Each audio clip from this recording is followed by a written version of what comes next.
JP Morgan thing, you had the reaction, Alex had the reaction, I had the reaction.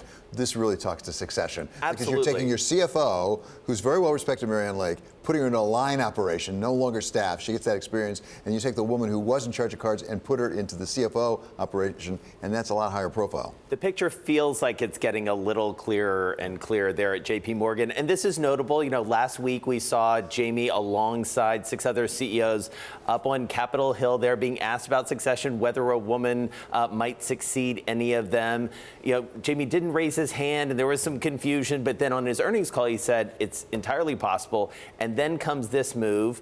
And we'll see. I mean, this is not the first time this has happened at JP Morgan, where they sort of move people around in the senior executive ranks to I think prepare we're overlooking something.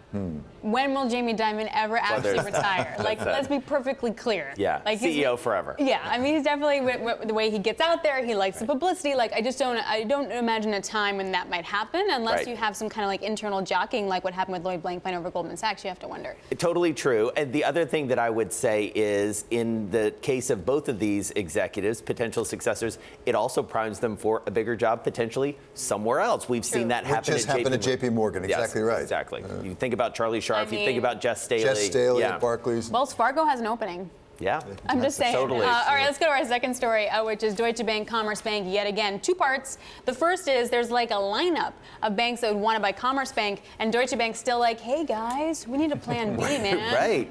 I mean, the Commerce Bank side of this is really interesting to me because, and I love the story in the Bloomberg right now, it's one of the most read because it essentially says, look, here's the lineup of people who may be interested in this. We're talking about ING, we're talking about UniCredit, we're talking about BNP Paribas, we're talking about SocGen, Santander, UBS even, potentially interested. This is an attractive asset to someone and maybe more attractive to someone else than it ultimately is to Deutsche Bank. Well, and also, I noticed there's no line of suitors for Deutsche Bank. Right. Yeah. As I recall, the big problem was Deutsche Bank. Yes. Okay, so if any of those suitors come in, then what's Deutsche Bank got left? And talking to Matt Miller earlier, what I understood was basically Plan B would be a speeded up Plan A. Yes. Which is, that doesn't sound very good to me. Well, also, like, either way, you have to raise some kind of money if you want to buy something, and you have to cut costs. Like, so but both of those they've are. been saying that for years. I know, exactly, and like it hasn't done anything, and I don't think they really know. I mean, at least I have no clear vision of what they want to do with their investment bank, particularly in Deutsche Bank, in the U.S. And then there's the wealth management division as well, which we've talked about, DWS,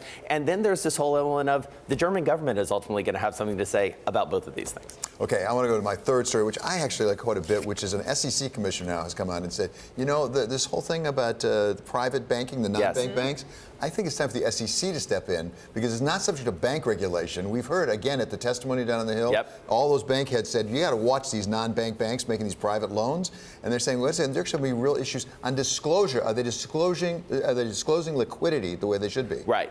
11 years on from the financial crisis, one of the biggest questions Wall Street thinks about, one of the biggest questions that regulators think about is what could trigger the next financial crisis? And this always comes up. The non-bank banks, the shadow banking system, whatever you want to call it, and leveraged loans are the tip of the spear in many ways. And so you think about private equity funds, you think about hedge funds, they've all stepped in to this area where banks have retreated. And Rick Rieder actually talked about that yesterday. Here's what he had to say for the leveraged loan market.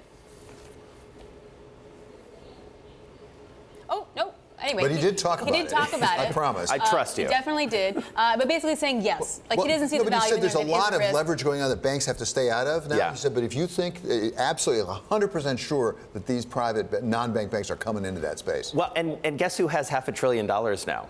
Blackstone. I mean, and they are a primary example of someone who has stepped in to do a lot of this type of business. And you're going to be speaking with Mr. Steve Schwartzman. He will be along in just a few minutes, talk about their earnings, and not just their earnings, not just their AUM, their conversion to a corporation. That's news that is big, catching a lot of attention on Wall Street as well.